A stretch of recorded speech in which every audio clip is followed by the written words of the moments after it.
Garuda Kitchen World exclusive stainless steel samanlu wholesale and retail Aziz Plaza in Hyderabad. లే మనం అట్లేం లేదు. వాళ్ళు వినాల్సిందే, వాళ్ళకి ఇదే శిక్ష. వాళ్ళని ఎవరిని బయటికి పంపను, ఎవరిని పంపొద్దు అధ్యక్ష. దయచేసి మీకు విజ్ఞప్తి చేస్తున్నా, వాళ్ళని ఇక్కడ కూర్చోబెట్టి కఠోరమైన నిజాలు వాళ్ళు వినడం ద్వారా వాళ్ళలో పరివర్తన తీసుకురావాలన్నదే ప్రభుత్వం యొక్క ఆలోచన. కాబట్టి వారిని ఎవరిని కూడా సభలో నుంచి బయటకు పంపించొద్దు అధ్యక్ష. అందుకే ఈరోజు ఇందిరమ్మ రాజ్యం గురించి పదే పదే మాట్లాడుతున్నారు అధ్యక్ష. ఎస్, ఇందిరమ్మ రాజ్యం తెస్తాం సోనియమ్మ నాయకత్వంలో. ఖచ్చితంగా ఈ రాష్ట్రంలో ఇందిరమ్మ రాజ్యం.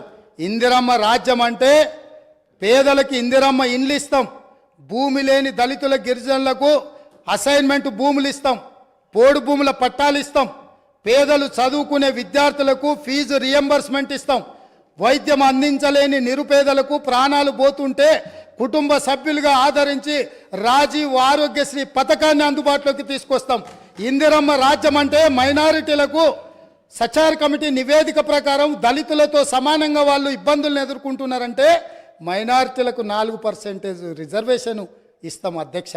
ఇందిరమ్మ రాజ్యం అంటే ఈ సమాజంలో ఉన్న ప్రతి ఒక్కరి యొక్క హక్కులను కాపాడుతాం. ఇందిరమ్మ రాజ్యంలో మహిళలకు మహాలక్ష్మి ద్వారా 2500 రూపాయలు వాళ్ళ ఖాతాలో వేస్తాం.